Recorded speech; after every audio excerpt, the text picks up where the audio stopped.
All right, bam, we're live. All right, let's get us set up on all the channels. This takes a couple minutes. Be ready to roll.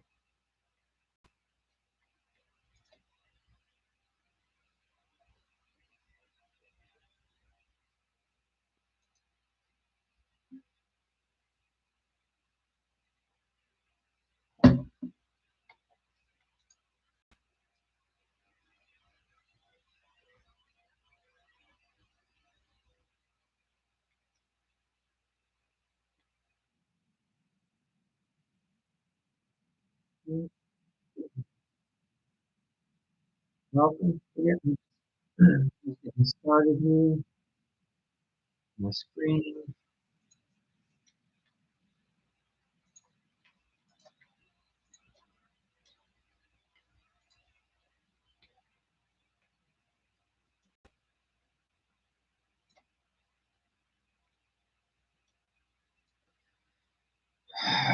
Welcome, folks. We'll do the client breakdowns. Yeah, for any of you that have been in Remodeling for a while, you should know all about what happens with the typical owner. They start out excited, and then before you know it, they end up pissed, and then it's a fight at the end, right? It's kind of like a relationship. Everything starts out great. They can't wait for you to get started. You show up, you get started, then they start getting frustrated because it's not like a TV show. You're not done in 3 days, 30 minutes. When the average homeowner can't stand not having all their modern conveniences, especially if you do kitchens or baths. This really frustrates people. Basements, they don't mind you there so long. But when you do a kitchen and a bath and the homeowner's life daily schedule is messed up, yeah, they're going to get pissed at you unless you manage it. So this is how you keep getting paid all the way through, and you end those disputes at the end, and you end up with a good relationship. So let's get through this. All right, got a little infographic we make for people. So if you're on the YouTube, you can see the slides. If you're on TikTok, you can ask the questions more. So you can also ask questions on the YouTube. So let's get started. I welcome you guys. If you're new, let me know where you're from, what your remodeling specialty is, and yeah, ask any questions you want.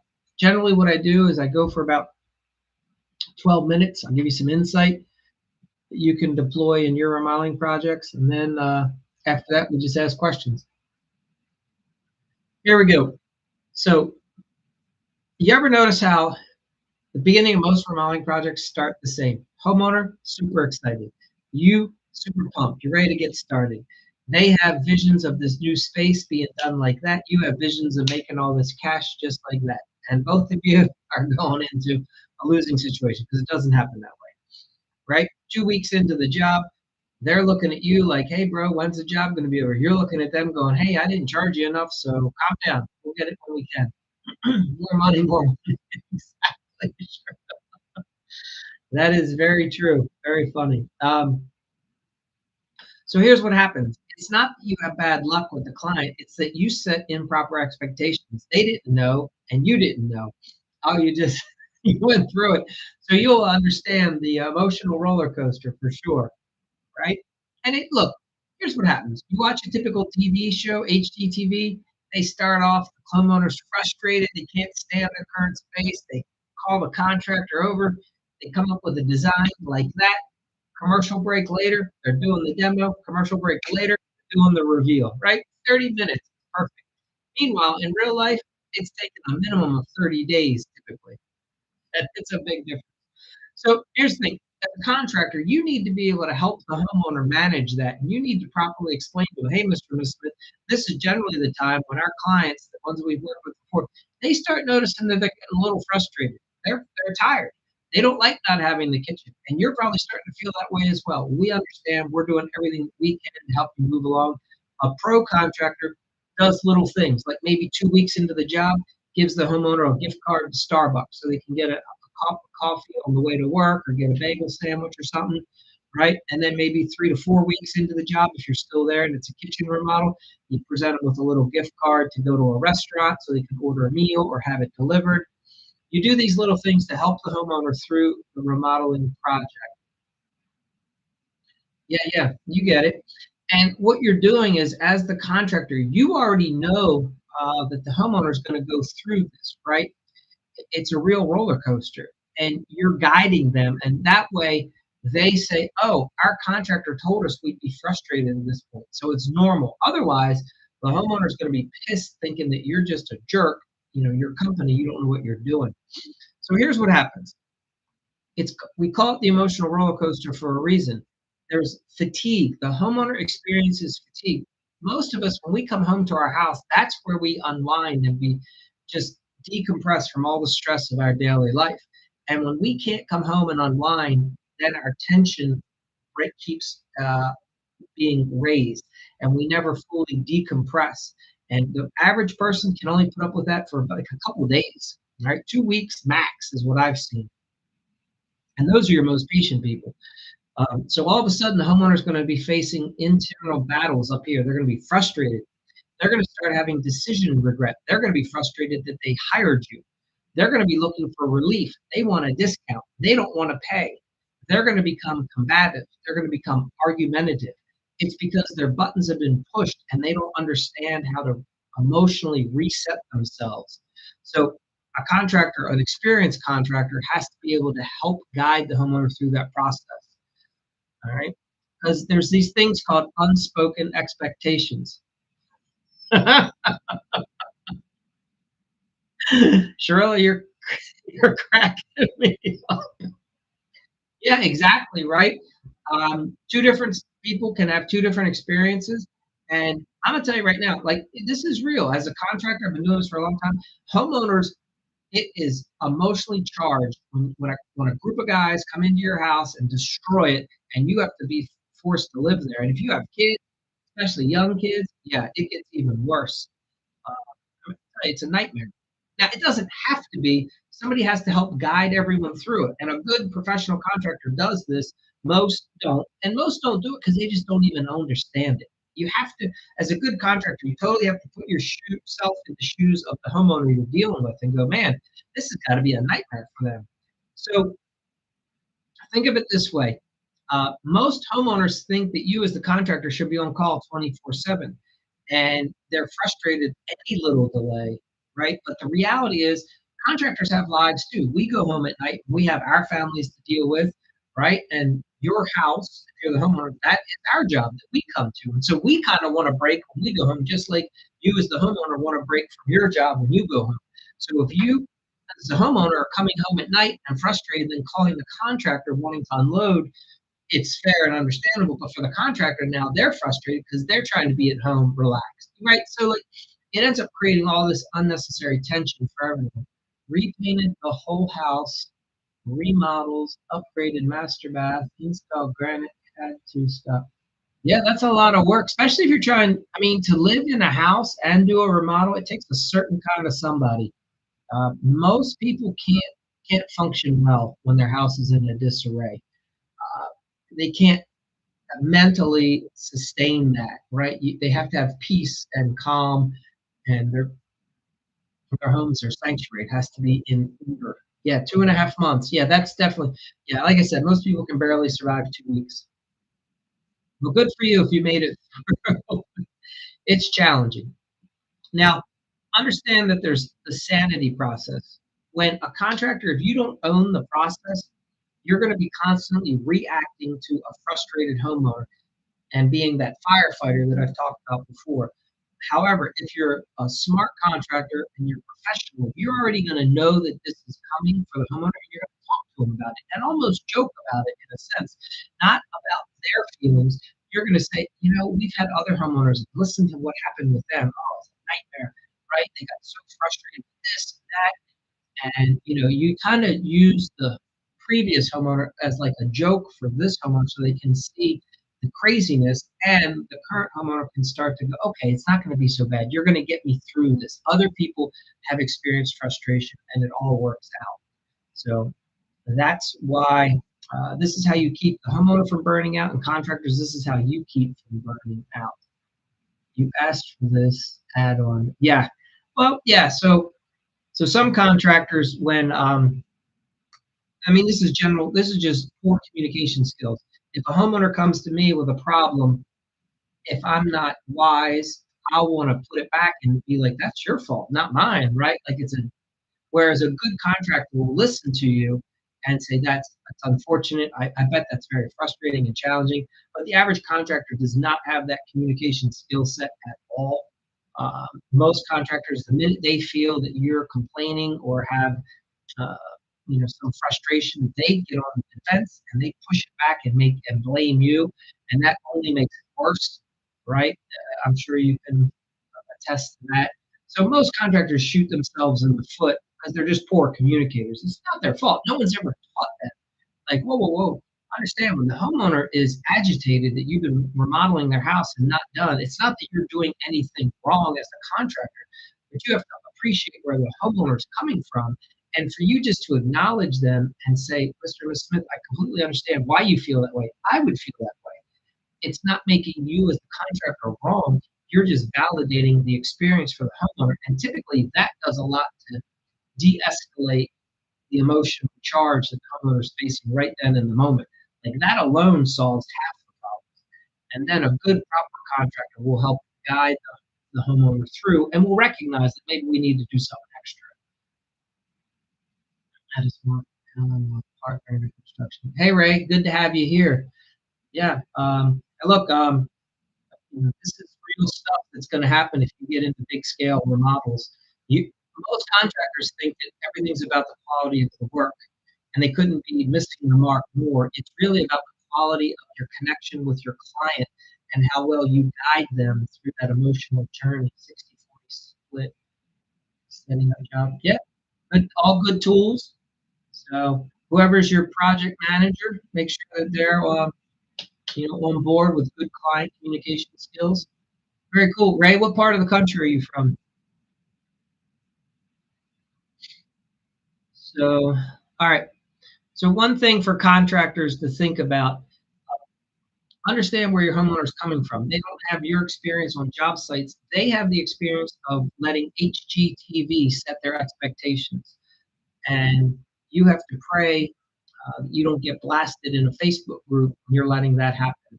Because the homeowner is going to say, it wasn't this frustrating for the other couple when I watched it on cable TV the last 3 months. They all loved their contract. They loved the remodel.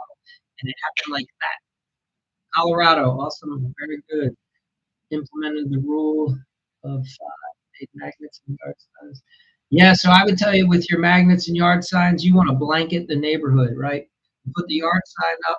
You might want to look into getting realtor boxes, the little flyer boxes that you can attach to your yard signs. You put some flyers in that so people walking their dogs or going out, they can grab a flyer.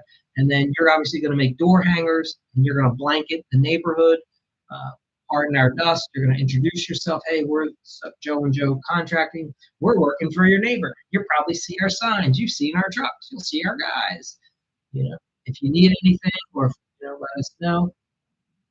Started talking. Good job, Ray. Awesome. Yeah, man, exactly. Have some kids. I don't know how old your kids are. Like, if your kids are into like those electronic, so like I have a one wheel, right? And kids love the one wheel. And you can give a high school kid a one wheel and say, here you go. And they could blanket and put out like 200 flyers for you. Just right. Especially I'm talking neighborhoods where the houses are set farther apart, probably like maybe half acre to acre properties or bigger, and they have driveways and stuff. In my opinion, your canvasser should go up to the house. Um, I want job trends schedule better and track pipeline. Yeah, so CRM, Ray, is I come with a lot of sales training, and that's going to be, if you come with a corporate background, you guys are going to crush it, okay? If your average contractor's not doing any of the stuff that you're talking about. And the good thing is you have a partner, so you guys can divide and conquer. Yeah, so if you're in corporate sales and marketing, you understand its presentation, it's using proper languaging, like dumb down all your marketing. Stop trying to sound like a big fancy corporation. They use it It's a thing called language on a third grade reading level, right? And when you do that, use simple terms. Don't use words like emulsifiers, right? Talk about like we just use a proper cleaning agent, things like that. Use a very simple language that'll definitely relate to homeowners. Yeah, you guys are crushing. You're doing all the right things. And yeah, if you've ever had shiftman training, that was a training I went through years ago. We've modified that a bit in the remodeling industry, but basically what we get into is anytime you meet with anybody, if you don't have a next appointment, like if a homeowner calls you, says, "Hey, I saw your yard sign, you're doing a project, you're building a deck for the neighbors down the street, we'd like the deck."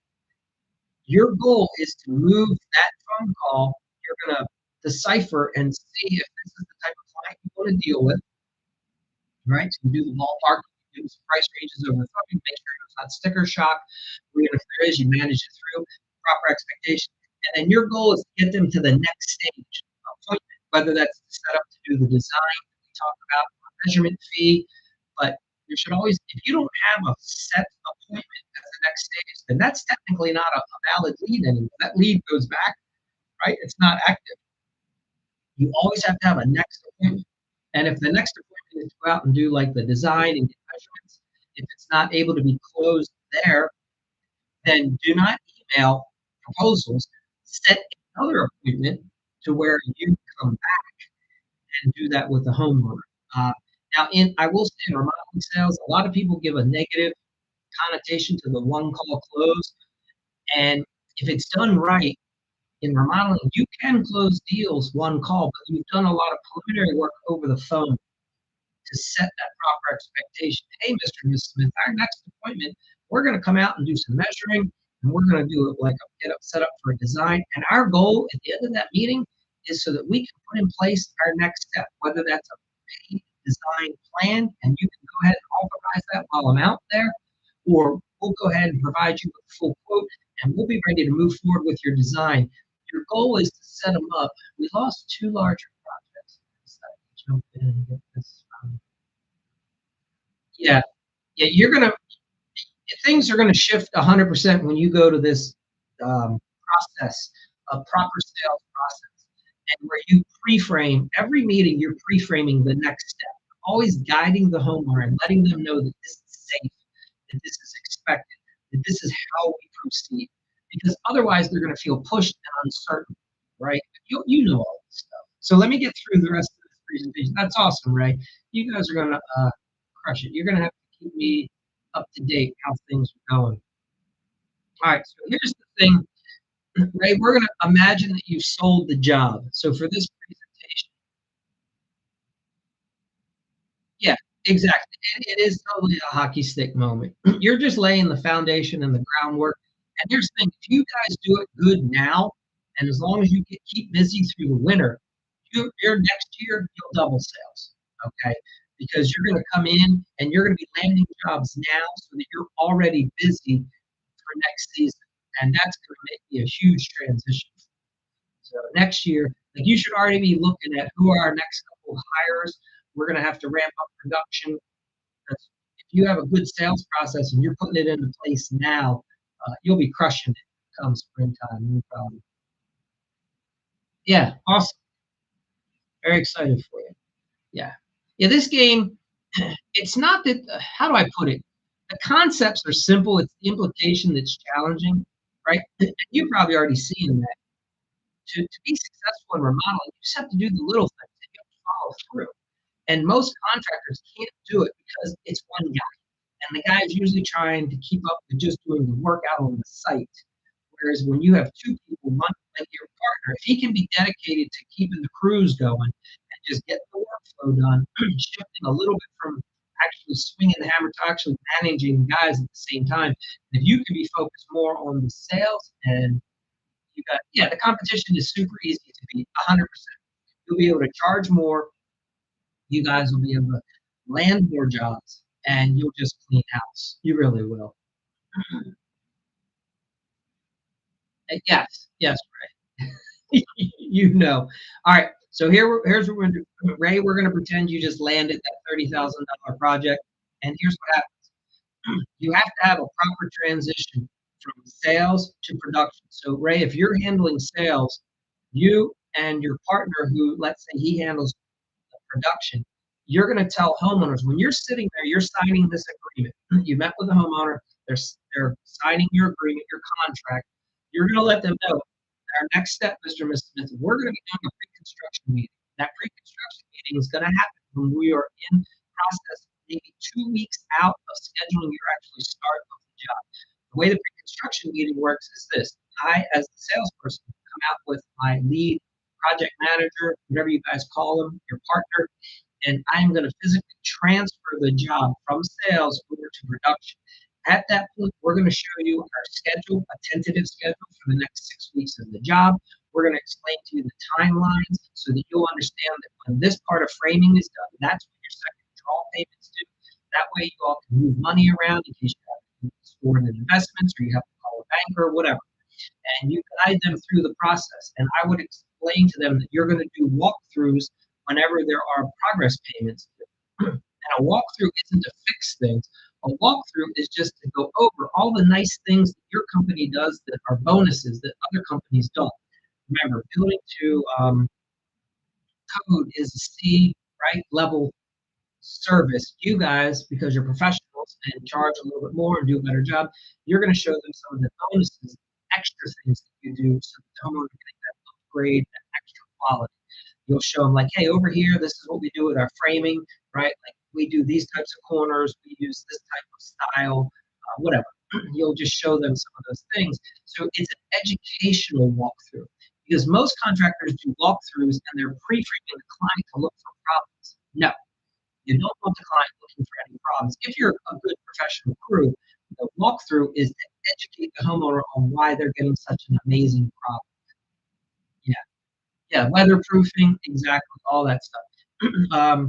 So like out in your market, like if you do decks, you're going to be talking about the extra seal tape you guys put on top of the joists so that when the screws go through, that butyl tape seals up the penetration so that water doesn't come through and rot the joist. Whereas, the cheaper contractors skip all that, and that's why the decks rot out in 5 years, but not the deck that you're building. Little things like that, you're just going to educate the homeowner on.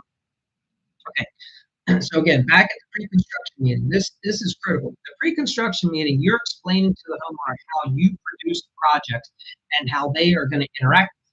In our company, sales gets out. You're done, Ray. You shouldn't be talking to the homeowner. You'll stop by. If you're the salesman, you will stop by periodically during the job. I would encourage you to, and you'll just stop and say hi. But the homeowner is no longer calling you for any issues. All issues during production go over to the production side, whether it's your project manager, your partner, the lead carpenter. And again, your lead guy, he goes over the scope. They should be presented with the scope and the schedule.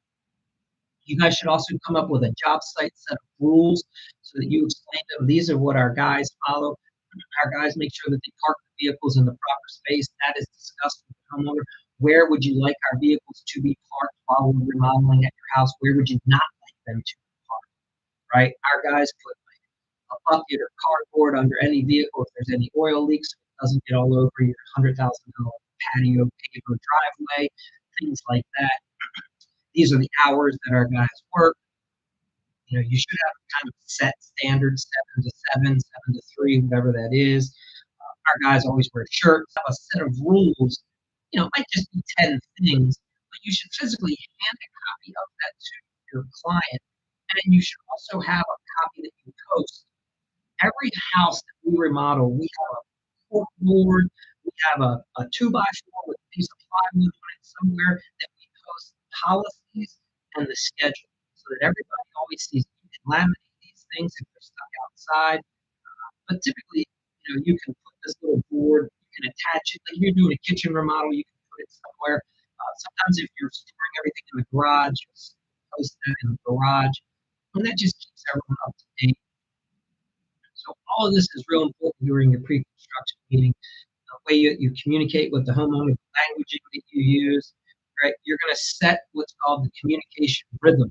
You're going to let them know, like at a bare minimum, you're going to do weekly updates. Some homeowners might do it bi-weekly, daily, whatever. For some clients, we do a daily job log where literally the project manager, lead partner just writes down, hey, today we did tomorrow we're getting the inspection, right? Just so the homeowner understands. Some of that I would leave to see what the different homeowners like and also with what your crews are capable of doing. You can never over communicate with the homeowner. One of the biggest complaints most homeowners are going to give you is that they under communicate with them. Yeah, I'm fine tuning. Okay, so Ray, if you also build, awesome. Yep, barn framing. Yeah, all cool, all awesome things. All right. Um, Again, if you guys don't define how you communicate, then it's not going to work well. Also, so in my area, I work with a lot of government employees. We have a lot of people that work for, let's call it, they work in a government setting where they're in a secure location to the point where they cannot physically take their phones to it. Their phones, their cell phones have to stay out in their vehicles. So for us, texting does not work for a lot of our clients. A lot of our clients, we have to physically use an email address to communicate with them during the day, right? So you have to understand just because you might communicate in a certain way, you have to find out from your clients what's going to work out best for them. One thing that we found has worked really well is setting up a Slack account, okay?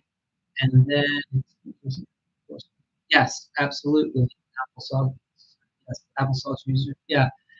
Um, you want to set up a Slack account, and then each time you sign up a new project, you set up a new channel basically within Slack. And the people that should be in there is initially the salesperson, the project manager, the homeowner, and then possibly if you guys have an admin or somebody in your office. And then all communication should be through that Slack account. Unless, of course, now if you're using your job trend or something like that, obviously put it in there. Okay. Make sure you get the client portal and they'll have access. So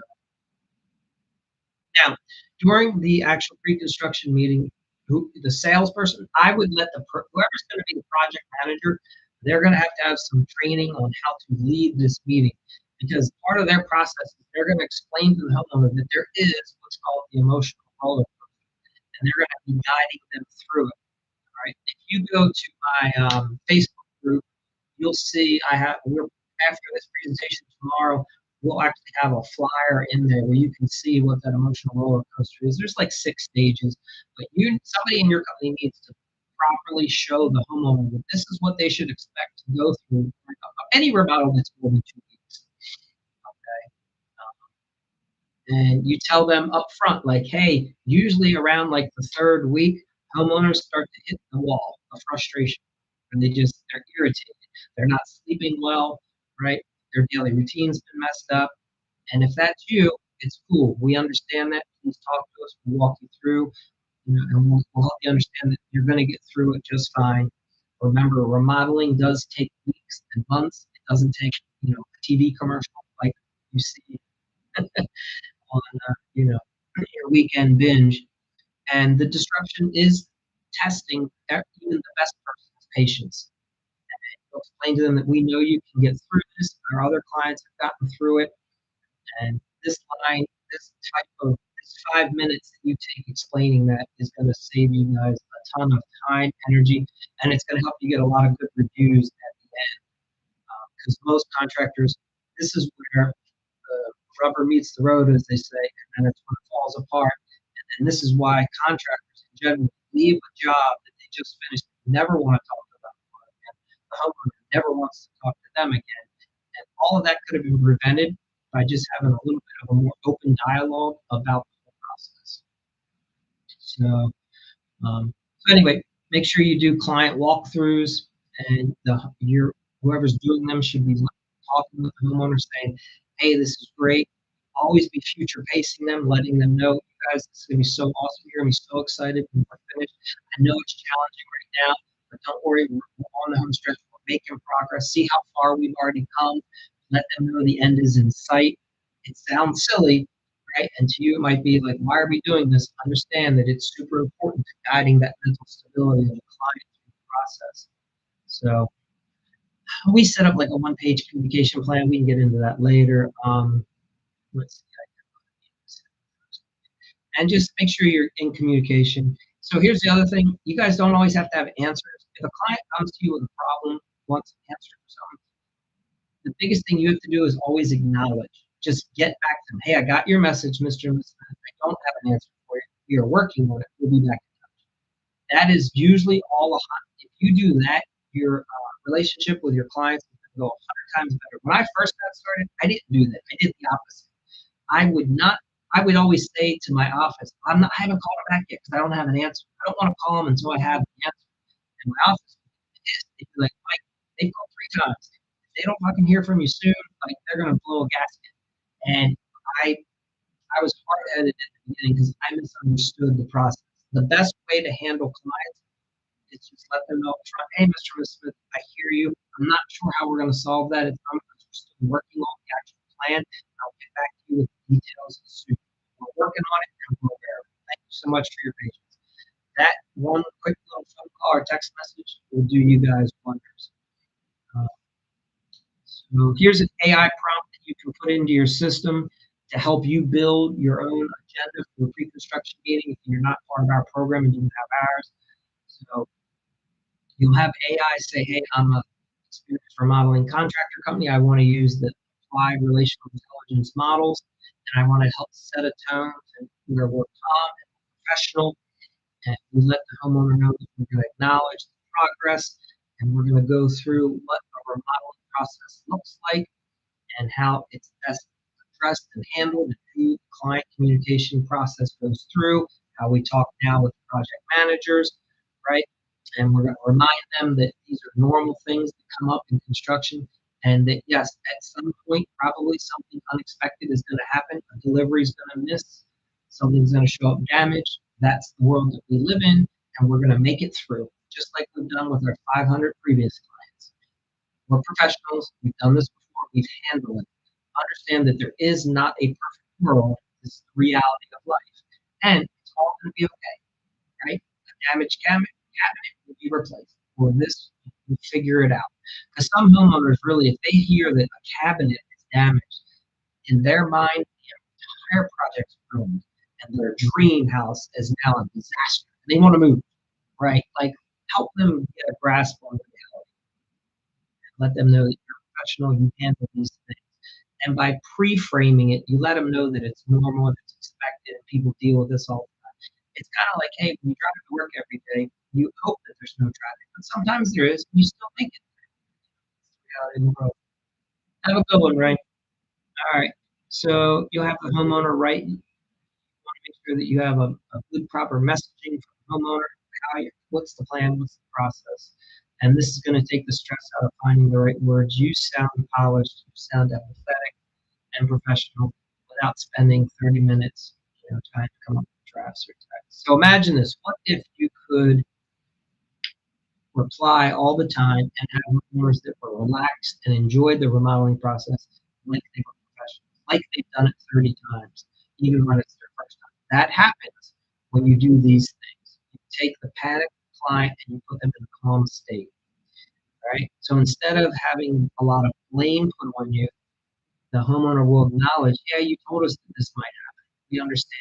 Okay, we can handle it because you've explained it to us, right? And instead of burning energy, constantly having to put out fires and deal with frustrated clients, instead there's a level of trust and respect with all of your clients.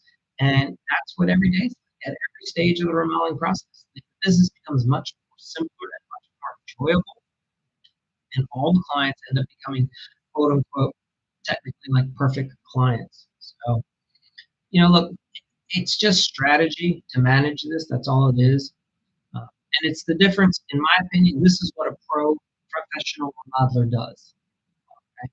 And if this isn't your skill set, then you should hire someone. So a lot of times, believe it or not, it's your office manager that does this. Generally, that's a woman because they have, by nature, they're more empathetic. So a lot of companies will actually have Joyce or Debbie at the office be that negotiator or client liaison, let's call it, and they'll handle a lot of these communications for you. So for instance, if the client has a problem, you say, Mr. Smith, if anything comes up, you just call Joyce in the office, just come take care of it. And what Joyce is the go-between. Joyce takes the call. Yes, Mr. and Ms. Smith. Oh no, that sucks. I heard. Yes, that's very frustrating. Oh, I can't imagine. Yep, that's horrible. Man, okay, we're going to get on that for you. Don't worry. I'm going to get in touch with Joe right now and Randy. I'll be back in touch. And here's what you can do. You can now have your office manager be that go-between if that's not something you want to be involved in. It's not your skill set. You just have to have somebody do it. And believe me, a lot of times having a female do it can really do well for the company. Again, if she's a very empathetic person and can speak well, okay? And then basically now you go get the answers to the problems. You bring them back to your office manager, and then your office manager communicates them back over to the client. Typically, the office manager already has the phone, already has the computer right there, so it's real easy for them to send an email, follow up with a phone call while you're running around from job site to job site. But I get it at the same time, not every company is going to be set up yet with that kind of a model, especially if you don't have at least a part-time or full-time person in your office. So, and if you're using like an overseas assistant, you know, you can set them up. You just have to give them scripts and make sure that they're the way they communicate, their language works well for your clientele, right? More rural markets are going to have trouble if your client communicator doesn't speak proper and good English. Whereas if you're in like a metropolitan area, they're going to be okay if your communicator for the company has some sort of a dialect change or an accent, let's call it. But you just have to know your clients and what's going to work well. What we found was the best language model that worked across the country was typically someone that talks a little slower and almost has a little bit of a southern drawl, that little bit of a hospitality sound to them. Makes you feel all warm and fuzzy, like when you went into Howard Johnson's as you're traveling down south. Hey, you all, how's it going? I mean, you know what I'm saying. That type of personality tends to work the best across the board anywhere in the country. So, all right, that's everything I have. If anybody's still on and you have any questions, feel free to comment. Let me see. I haven't been checking the YouTube. No, I don't see anything over there. Yeah, if anybody has anything else on,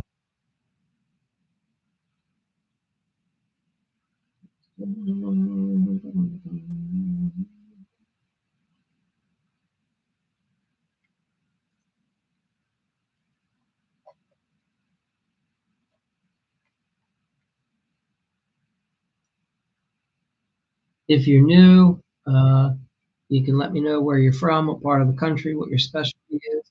So tonight, we just went over day 43. That's going to be in our YouTube channel. It's under workshops. You'll see lives, and this was what was this one titled? Give me 1 second. What this is? Yeah, managing client expectations. So you can go back and watch this one on replay, of course. Yeah, if you have any questions about how to manage your clients, manage the job, how to deal with all the emotional baggage that clients experience when they're doing a remodeling project, that's usually what burns out most contractors. The typical guy wants to just build shit. He doesn't want to be talking about it. He just wants to put on some music and get to work, run the stall, build. It's cathartic. It's enjoyable. They like to work, with their mind as far as building. They don't want to be communicators. If they wanted to be communicators, they would have got into a different profession or a different job. And yet, most homeowners start just having a meltdown during the remodeling process. So, anyway, all right, guys. If you don't have any questions, that's cool. Otherwise, I'm going to bounce here. Belinda, well, who do we have? Belinda, Arlie, Dylan. Yeah. If you have any questions about remodeling, let me know. Otherwise, that was all I had for you for tonight.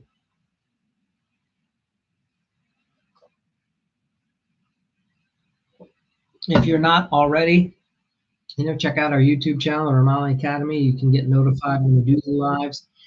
And then go over on Facebook.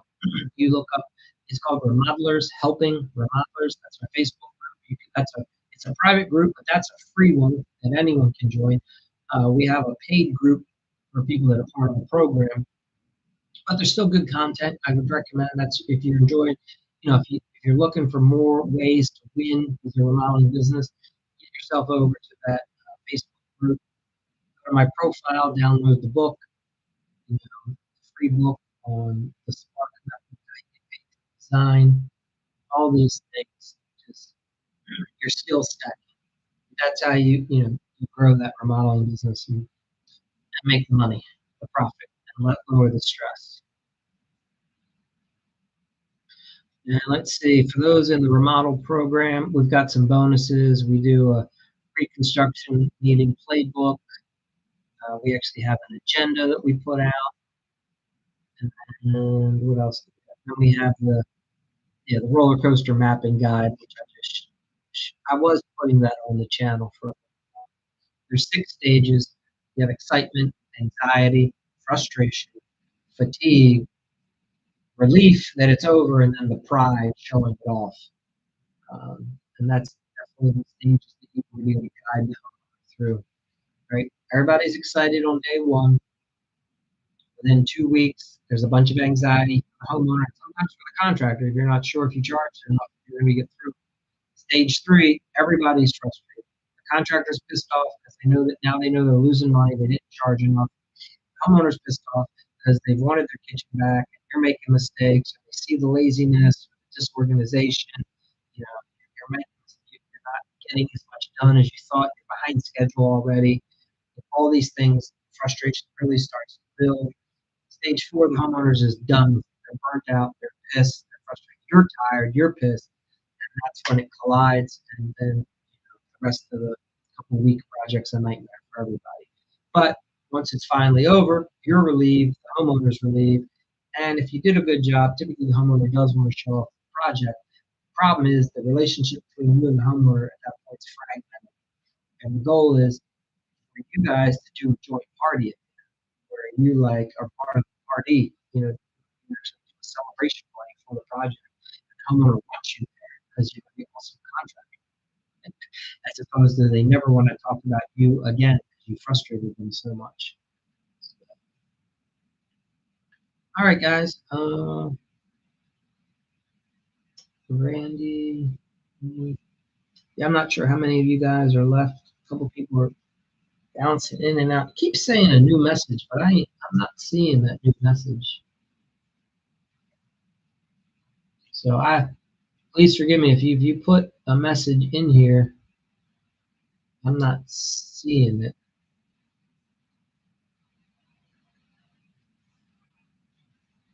So it looks like somebody shared the live. Thank you for doing that. All right, guys. One last time. Again, if you have any questions about remodeling, what part of the country you're from, and what's going on in your business, be happy to discuss. Otherwise, we're gonna hop off.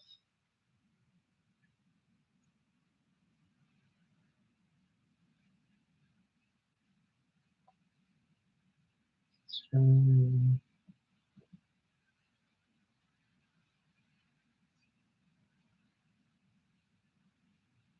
all right, folks. Appreciate y'all being here, and we'll be back tomorrow. Be a little bit earlier. And thank you. Take care.